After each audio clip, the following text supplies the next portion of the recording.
Listo para su promulgación quedó el presupuesto 2016 tras su aprobación en el Senado. Eso sí, ahora el debate se concentra en las últimas instancias de discusión que tendrá el proyecto que reajusta los salarios del sector público. Queremos conversar de estos temas junto al diputado del PS, integrante de la Comisión de Hacienda, Marcelo Schilling. Diputado, gracias por el contacto, muy amable.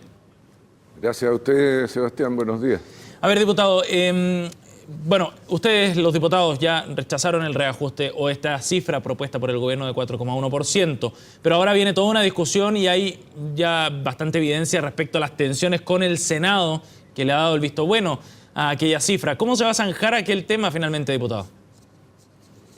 Lo que la Cámara de Diputados rechazó en el caso del reajuste de remuneración en el sector público es el artículo 1 que establecía el guarismo del reajuste, este 4,1. Y el Senado, bueno, aprobó la propuesta del gobierno y ahora en la mañana, en un rato más, va a regresar acá, donde se va a poner a consideración de la sala la diferencia con el Senado. Yo espero que predomine el buen sentido y que aprobemos el 4,1%, porque creo que a nadie le es ajena la situación que está viviendo el país de debilitamiento de los ingresos fiscales. El precio del cobre orbita alrededor ya de los $2 la libra. Y bueno, si alguien tenía alguna duda de que esto podía ser un manto para encubrir la pretensión de tener ahorros fiscales y apurar el logro del equilibrio fiscal, creo que los hechos de la realidad mundial desmienten toda duda al respecto. Así que espero que lo aprobemos en un rato más. Sí, pero diputado, yendo a los argumentos en el fondo para buscar una cifra más alta que han entregado desde la ANEF, alegan finalmente que esto es en la práctica congelar los sueldos, ¿no? O si usted quiere quitarle cierto poder adquisitivo o no compensar lo que perdió durante este año, considerando el IPC acumulado.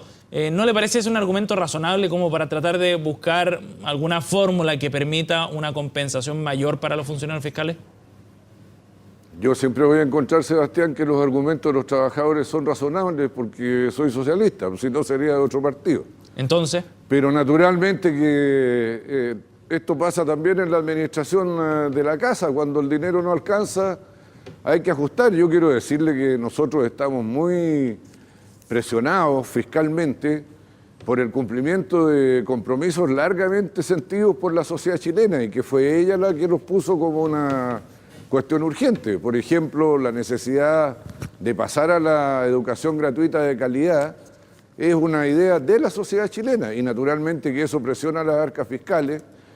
Buena parte de la discusión presupuestaria se dio alrededor de esa aspiración, así como la de una mejor salud pública, y usted vio que hubo que hacer reacomodos dentro del presupuesto sin vulnerar el marco con que había entrado, pero se alteraron partidas, se subieron unas, se bajaron otras para poder dar respuesta a esto. Ahora, esto es mucha plata, que también va a beneficiar a trabajadores del sector público por la vía de la gratuidad de la educación cuando les toque a sus hijos. Entonces, esto es un esfuerzo nacional. Aquí le hemos pedido a los empresarios que pongan más plata a través de la reforma tributaria. Se le pidieron 8.300 millones de dólares, 3 puntos del PIB. A los profesores se les aceptó que para la mejoría de la calidad de la educación básica y secundaria aceptaran una nueva carrera docente y así sucesivamente. Entonces todos tenemos que colaborar a esto y contener nuestras aspiraciones, por legítimas que sean en este momento, para colocar por delante lo importante y lo urgente, y luego porque la situación de los trabajadores públicos no es la más deteriorada. Pero diputado, de todas maneras, diputado, igual... Quiero recordarle... Sí, adelante, a ver. Es que es cierto que el reajuste general es 4,1. Sí. Pero para los auxiliares, asistentes y técnicos con las remuneraciones más bajas va a ser del 9%. Sí. Y para los sueldos altos de 6 millones para arriba, quedamos con que se congelaban. Entonces también aquí hay una búsqueda de más equidad, de más igualdad, tratando de cumplir con los compromisos y el sello que le ha impuesto a su gobierno la presidenta Bachelet. Entiendo eso, diputado, pero respecto a la reflexión que hacía usted de que aquí todos tenían que hacer algún esfuerzo en pos de estos objetivos de educación gratuita y otros beneficios sociales que está buscando este gobierno, pedirle a los empresarios que se metan la mano al bolsillo por la vía de los impuestos es bien distinto a pedirle a los trabajadores, a las personas que, como decía Raúl de la Puente, ganan, no sé, 400, 500 mil pesos y que están esperando un reajuste un poco mayor. Pedirles un esfuerzo a ellos quizás suena desmedido porque tienen que pagar las consecuencias, quizás también de una mala gestión desde el punto de vista financiero o presupuestario de parte de este gobierno, que hizo propuestas o compromisos de campaña que después no tenía cómo financiar, o que debido a ciertas gestiones no ha sido capaz de levantar el crecimiento para obtener mejores recaudaciones. En fin, eso, atribuirle la responsabilidad a los trabajadores del sector público, ¿no es un poco injusto?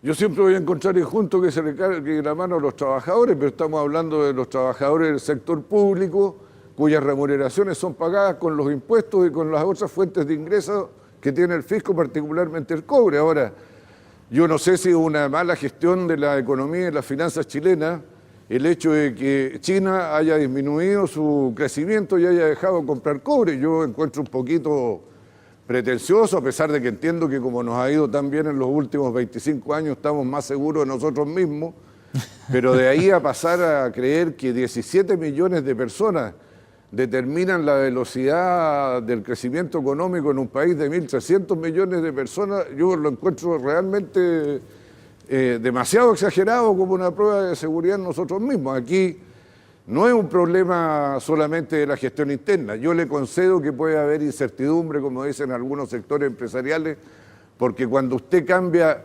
algo por una cosa distinta, naturalmente que tiene que aprender a controlarla, a dominarla, a manejarla. Es lo mismo que cuando cambia de auto. Si se pasa de un auto mecánico a un automático, necesita un periodo de aprendizaje. Y que hay una incertidumbre, pero no es de tal magnitud que las cosas estén completamente paralizadas, pero sí teníamos una expectativa de crecimiento de 3,5% para este año y estamos llegando al 2,2%. Y bueno, con todos los nubarrones que hay en el horizonte, creo que empezar a hacer predicciones con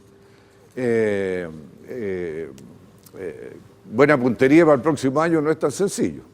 Oiga, diputado, y desde el punto de vista político, acá hay un quiebre dentro del oficialismo, así se interpreta al menos este rechazo en la Cámara de Diputados al 4,1%. Y se ve bastante tensión también cuando uno observa escenas como la que vimos ayer, por ejemplo, con el diputado Pablo Lorenzini, enojado con el senador Saldívar, que estaba tratando de obtener los votos suficientes para darle el visto bueno al 4,1%. Una escena nada más que lo que quiero es graficar en el fondo el clima en el que se está discutiendo este 4,1%.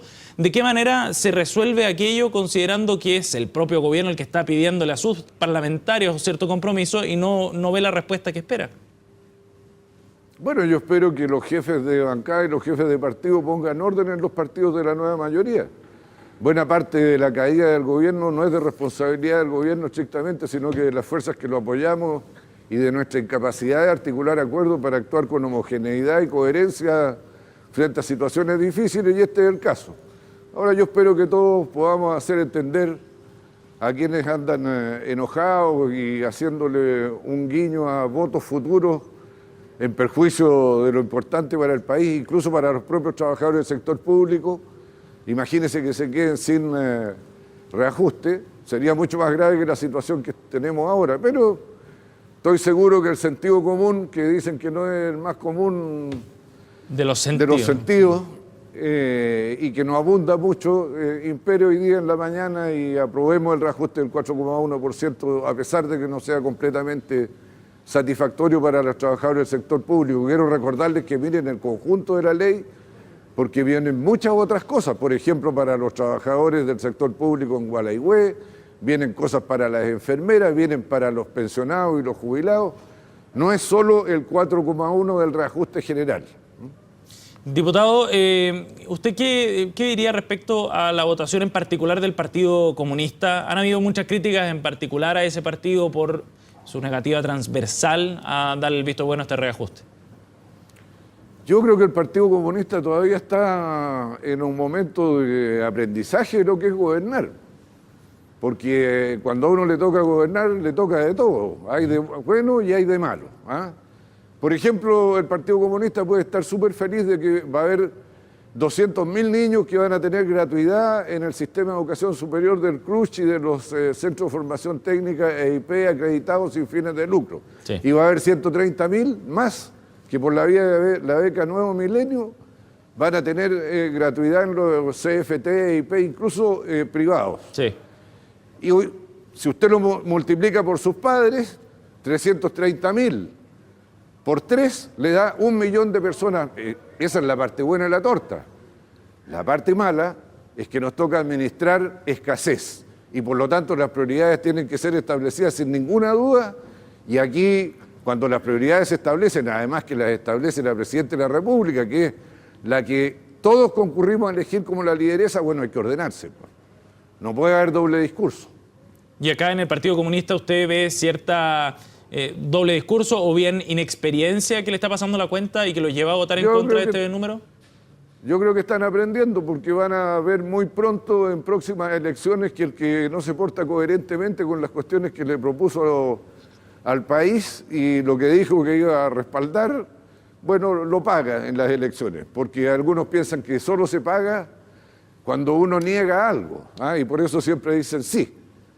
Pero no, también se paga cuando uno dice que va a hacer algo y después se debilitan sus convicciones a la hora de respaldarlo y votarlo a favor.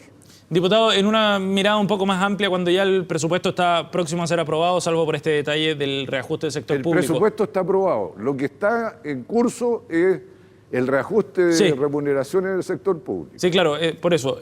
Cuando ya tenemos un presupuesto aprobado, entonces prácticamente, ¿usted cómo analiza la discusión en general del presupuesto? Y en particular se lo pregunto por la cantidad de caminos, bifurcaciones, algunos lo dicen derechamente improvisaciones que se realizaron para dar cumplimiento con ciertos compromisos de campaña, compromisos presidenciales el próximo año, lo que significó de alguna forma hacer algunos ajustes y desajustes en distintas áreas. Se lo pregunto en particular por la discusión en torno a los hospitales o en el tema de educación. ¿Usted cree que hubo la suficiente planificación y buen trabajo prelegislativo para este presupuesto? Sebastián, le agradezco de corazón la pregunta, porque usted me la hace en tono de pregunta, aquí la oposición la hacía en tono de crítica. Cada una de las intervenciones, la improvisación, mire, no hubo ninguna improvisación. El presupuesto entró con un marco y salió con ese marco. Aquí lo que ha sido una muestra de flexibilidad del gobierno y en particular del ministro de Hacienda, que ha atendido las sugerencias y proposiciones de parlamentarios, incluso de oposición. Entonces, cuando esto no se hace, ¿qué es lo que se dice? Nos toman como buzón, pasó la aplanadora, no nos consultaron, no hay participación.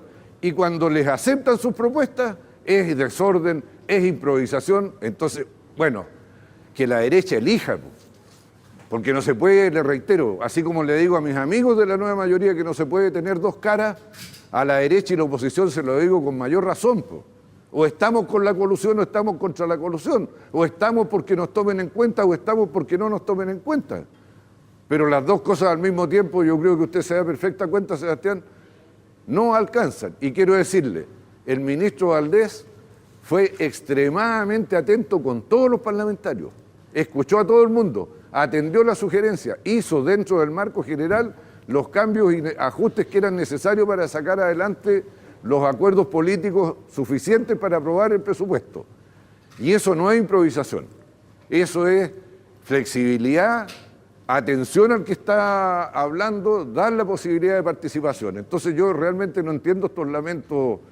Si aquí hubiera pasado el cuento sin mayor discusión y sin ningún cambio, bueno, ¿en qué estaríamos diciendo, no, este es el gobierno de la soberbia? Como dijeron para la reforma tributaria, ¿se acuerda? No escucharon a nadie. Estuvimos, no sé, como 50 horas seguidas escuchando. Pero no, cuando algo no les gusta, entonces no escucharon. Y cuando lo escuchan, tampoco les gusta. Bueno, vaya uno a saber. Diputado Schilling, gracias por este contacto desde Valparaíso. Muy amable. A usted, Sebastián. Buenos días.